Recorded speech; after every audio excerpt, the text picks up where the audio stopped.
Saat ini ada yang menarik nih, closing tadi Sat. Doa merubah takdir. Nah ini kan ada dua hal nih Sat. Ini yang menarik juga di kalangan masyarakat netizen di rumah bahwa yang pertama, bisa nggak kita kirim ayat Al-Quran, Al-Fatihah, Yasin, dan ayat Al-Quran tuh ke mayit? Menghadiahkan. Kan ada satu golongan yang itu tidak, tapi ada satu golongan membolehkan. Nah yang terakhir Sat, kan kita tahu di hadis bahwa doa anak soleh tuh dia kontinuitasnya sangat besar bagi yang sudah meninggal, orang tua yang meninggal gitu Sat. Dan tidak akan terputus itu doa-doa itu. Dan apakah doa kepada orang lain juga bisa berlaku sama Sat? Apakah hanya ke orang tua atau misalnya ada kakek yang sudah meninggal mendoakan yang kakaknya itu gimana Sat? Ini berundang pertanyaannya di awal, oke. Biar kayak acara politik Sat. Jadi pertama, memang ada hadis yang menyebut bahwa hanya doa yang bisa merubah takdir. Gitu.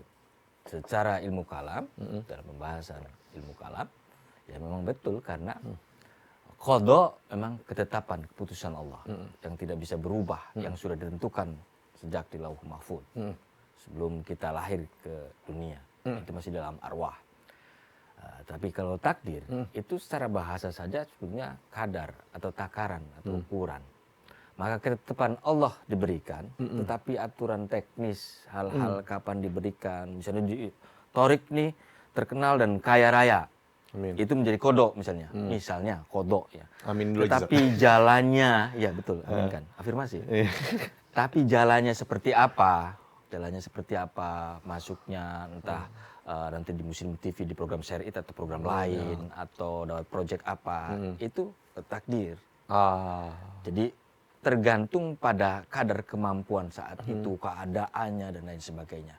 Maka betul ketika hanya doa yang bisa merubah takdir. Sebetulnya di situ ada persembahan dua hal yang berbeda. Satu di mana qada Allah bekerja, yang kedua manusia sebagai hamba memang diperintahkan juga untuk berusaha. Dan juga Allah juga yang kasih jalan. Sehingga situ takdir bersifat aktif, tidak diam. Jadi dia bukan hanya dia akan menjadi kaya, dalam kodoknya dia kaya, lalu dia diam, ya tidak sesuai dengan itunya, tidak dengan kodoknya. Nah, cuman karena kita tidak tahu kodok Allah seperti apa, maka kita berusaha menjalani urut takdir itu dengan doa dan usaha. Itu poin pertama. Kedua tentang doanya yang kita kirimkan untuk kepada mayit, untuk hadiah dengan memberikan hadiah Al-Fatihah. Sampai atau tidak? Ya hakul yakin saya katakan sampai, dan dalil itu banyak banget diamalkan. Sejak zaman Nabi, sejak para sahabat, itu banyak banget riwayat yang menyebut orang menghadiahkan Al-Fatihah, juga menghadiahkan doa. Doa-doa yang kita lantunkan kan kebanyakan sebetulnya kalau tidak dari hadis, murni teks Al-Quran. Nabi sendiri itu kan banyak sekali membiasakan mengamalkan dengan doa-doa yang tidak dibuat oleh dirinya. Doanya Nabi Adam, doanya Nabi Ibrahim yang ada dalam Al-Quran, doanya Nabi Yunus, doanya Nabi Musa, itu tertera dalam teks Al-Quran. Lalu diamalkan Nabi, diajarkan kepada para sahabat.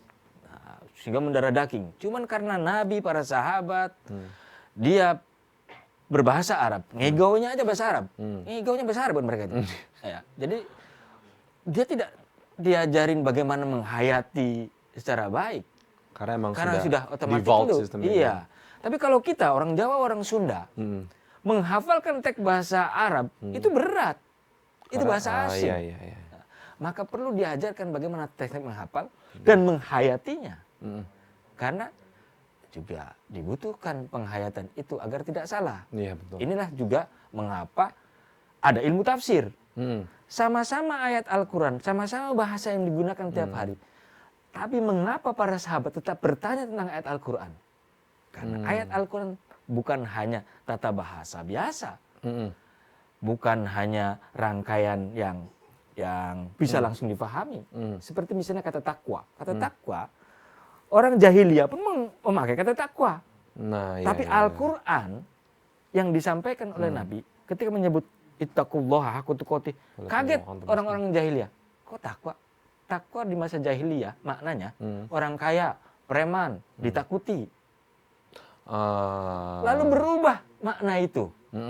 Oh, takwa itu orang yang menjalankan perintah Allah, menjauhi larangannya, yang kewibawaan menjaga istiqomah ibadahnya gitu. Jadi berbeda itu konteksnya. Sehingga membelalakan mata secara bahasa.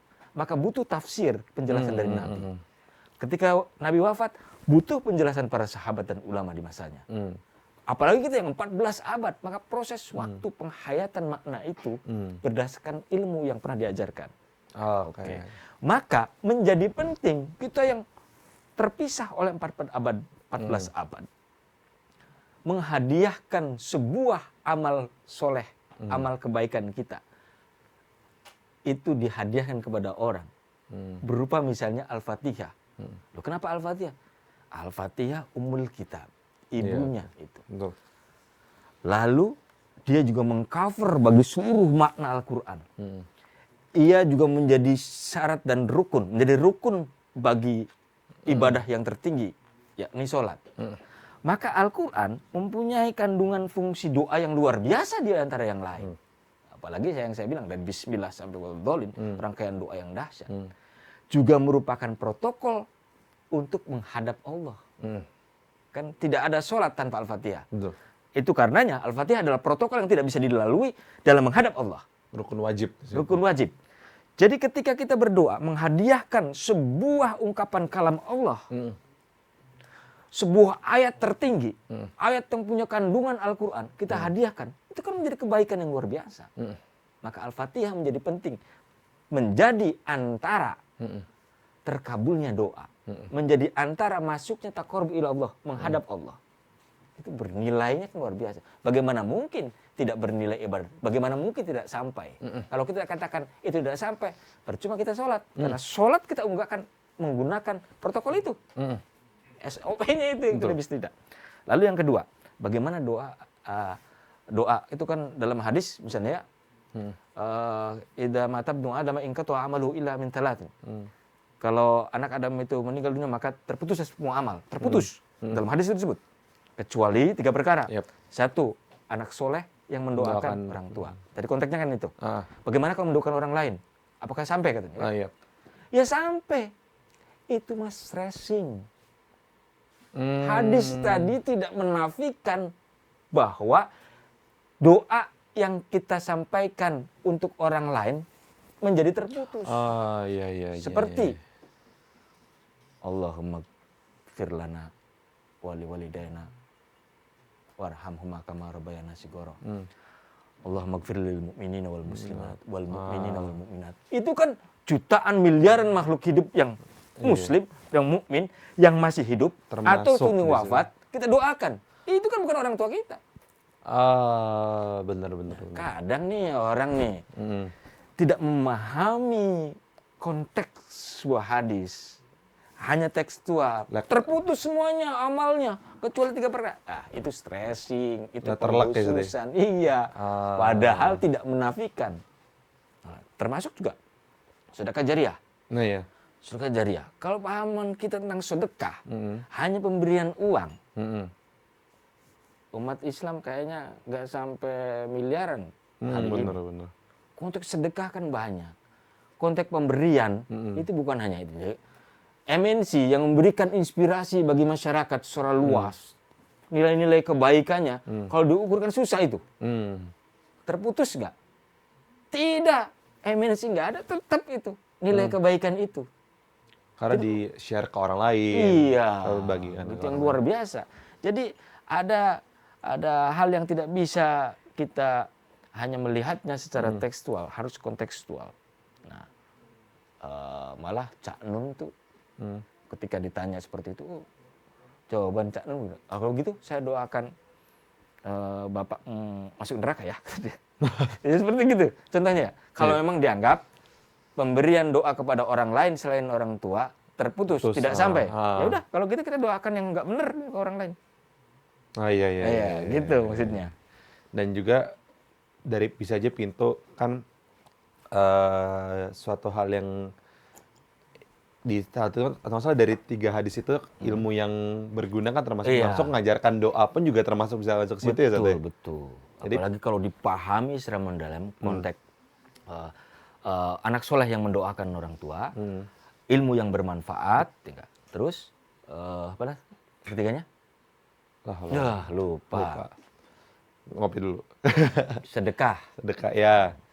Jadi maksudnya pintunya untuk ngomong doa ini tidak hanya dari misal orang tua aja, bisa jadi dari ilmu. Betul. Misalnya diajarkan doa ini kan secara nggak langsung dia mendoakan orang itu karena kan dari ilmu yang berguna tadi Ustaz ya. Betul. Kadang konsep sedekah tadi ya. Tadi kan konsep sedekah di zaman dulu atau konsep zakat di zaman dulu kan tidak mengcover semua bentuk model simbol kekayaan di masa sekarang dengan yang dulu kan Iya, beda. betul. Dulu yang dizakati itu kan hanya peternakan, emas, ya kan.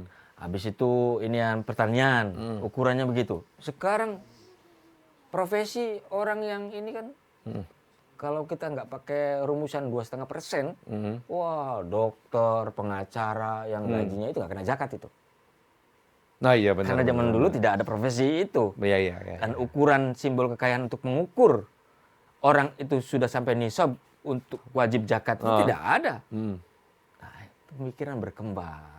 Nah, jadi apa bukan berarti sekarang diada-adakan, cuman itu sebuah perkembangan ya, yang ibaratnya benang merahnya sama nih dari zaman Rasul sampai antara kiamat pun juga insya Allah masih sama. Betul. Maka afirmasi doa menjadi persoalan detailnya sebuah afirmasi doa. Maka itu dari zaman ke zaman fasenya beda-beda pastinya kan.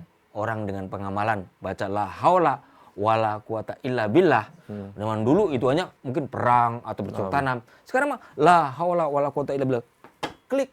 Iya, bisa jadi pintu. Masalah gadget, ya kan? Karena pekerjaannya berkaitan dengan digital. Sosial media. Iya kan? Jadi bagaimana dia menerapkan doa sebagai afirmasi di luar ibadah mahdhah, maka rangkaiannya beda-beda dan prosesnya pun beda-beda karena jenis profesinya berbeda-beda gitu. Intinya adalah bagaimana menjadikan doa itu bernilai ibadah, menjadi gairah dalam hidup kita, penyemangat, mensugesti kita pada hal-hal yang menguatkan iman kita hingga ia bernilai ibadah. Nah sebenarnya bisa gini nggak sih Sat? Kan kita sekarang banyak nih Sat, ibaratnya berbeda berpisah Sat. Di kalangan sekarang maksudnya Berbeda? berpisah. Beda guru, beda aliran dan beda segala macam. Bisa kan kita kadang melihat sesuatu Sat, misalnya salah nih. Tapi kadang kita gemes banget tuh bilang ini tuh salah karena akhirnya jadi ada nafsu di situ Sat. Dan kan nafsu nggak baik Sat. Kalau kita mendoakan orang itu supaya jadi lebih baik, apakah itu lebih baik daripada kita ngomongkan secara langsung atau gimana Sat? Keren sekali, lembut sekali batinnya. Iya, jadi sebetulnya kan kita bisa berdoa justru menghadapi Abu Jahal, Abu Lahab di sekitar kita, justru dengan doa kebaikan. Nah, Jadi kan kadang, ini maksud saya, Abu Jahal, Abu Lahab itu kadang di tengah pergaulan kita ya, red flag, ya, banyak banget itu kan. Ya daripada kita suuzon atau menggibah, ya sudah, kita bikin doa afirmatif untuk meluluhkan batinnya. Gitu. Ini kan bisa juga. betul. Maksudnya daripada dua orang jadi bertengkar dengan saling mendoakan ya. Saling Dan atau nggak salah, Nabi Musa pun juga diperintahkan Allah ke Fir'aun dengan kata-kata yang baik ya Sat ya. Iya. Nah tuh, punya berantem sekarang Sat, gara-gara beda. Makanya tadi tuh banyak pertanyaan-pertanyaan yang membenturkan dua sisi ya Sat. Betul, sisi yang berbeda. Dan kadang gara-gara miskinnya ilmu, pengetahuan, dicampur dengan akhlak madmumah, akhlak yang buruk, semakin memperburuk keadaan hubungan persahabatan. Gitu. Ya kan, kalau dulu musim pemilu dari teman jadi musuhan. Iya. Beda apa? Beda jamaah. Pilihan Beda politik. pilihan politik musuhan. Sampai ada yang cerai loh sekarang Sat. Iya. Beda guru berantem gitu. Kan lebih baik mendoakan. Kalau kita lihat omongan tadi mana tahu ya kalau misalnya kita yang salah kita yang benar dia yang baik malah jadi pahala atau kebaikan daripada nafsu akhirnya jadi gontok-gontokan ya Sat. Jadi lebih baik mendoakan justru malah ya Sat. Betul. Nah ini bagi teman-teman yang di rumah nih kalau dapat situasi yang kayak skenario tadi Sat ya. Nah itu bisa lebih baik didoakan daripada kita ngotot. Nah, Ustaz, atau nggak salah kan zaman Nabi Musa, Ustaz, ya, ada seorang bertanya ke Nabi Musa mau hamil tapi nggak bisa, Ustaz, ya. Itu kan termasuk merubah Iya, takdir, Ustaz. iya. Jadi gini, Heeh. itu makan sifatnya peristiwa-peristiwa besar yang supranatural. Iya. Sebagai percontohan oke lah. Heeh. Tapi maksud saya Sebagai contoh nih, Ustaz. nggak usah terlalu jauh Nah, supaya agama itu dekat gitu lah. iya. Jadi banyak sekali kan orang ketika mendapatkan tekanan hidup yang luar biasa, Heeh. mendapatkan tekanan pekerjaan luar biasa, stres dan depresi itu berkembang, dia tidak punya sandaran lain kepada manusia, susah, ya udah balikkan saja kepada Allah. Iya. Dengan memahami tadi. Heeh. Dengan sholat yang benar. Sholat nggak bisa semuanya dengan khusyuk, ya dengan doa tadi. Dengan doa. Kadang orang susah untuk sholat karena rutinitas. Ya sudah, kita alihkan dengan kekuatan doa. Kalau misalnya tidak bisa melakukannya semuanya, ya jangan buang semua ajaran Islam. Nah, maksud saya, ketika dia mampu dia berdoa di luar waktu sholat kan bisa pakai bahasa Indonesia, bahasa ibu kita. Lalu karena mungkin saat itu adalah tekanan batin yang luar biasa, maka doa yang dilantunkan dalam tekanan hidup yang luar biasa itu kan punya kekuatan ruhani, Pak. Maksud saya, pembicaraan kita tentang afirmasi doa itu bisa diterapkan dalam kehidupan nyata. Dan itu bagus banget untuk taqarrub ilallah, untuk mendekatkan diri kepada Allah. Ya pengennya kita semua rajin sholat. Rajin berjamaah di masjid, tapi kan mustahil begitu. Mungkin juga bisa disentuh dari berdoa. Kadang ada orang tersentuh, tersadarkan gara-gara luka dan derita yang dialami. Jadi bukan selama luka dan derita itu negatif, ya. Waktu itu adalah jalan untuk menjadi lebih baik. Kadang kata Jalal Rumi, luka adalah jalan masuknya cahaya. Bukan berarti kalau temen luka nggak diobatin ya. Itu namanya infeksi. Nah, Ustadz, jazakallah khair, Ustadz, ternyata ilmu ini seru banget, kita bahas topik yang luar biasa, dan ternyata doa itu tidak bisa hanya diartikan secara konteks lateral, tapi suatu hal yang besar yang dimana kalau kita hanya mengerti kontekstual ini bisa bahaya malah. Tapi kita harus mengerti ibaratnya dari hulu ke hilir. Nah, teman-teman sobat Syariah di rumah, kalau misalnya ada pertanyaan atau saran bisa langsung DM Instagram kami di @mnc.muslimtv. Ustadz, jazakumullah khair, barakallahu fiik. Dan teman-teman, jangan lupa untuk tonton terus Share It. Wabillahi taufiq wal hidayah. Wassalamualaikum warahmatullahi wabarakatuh.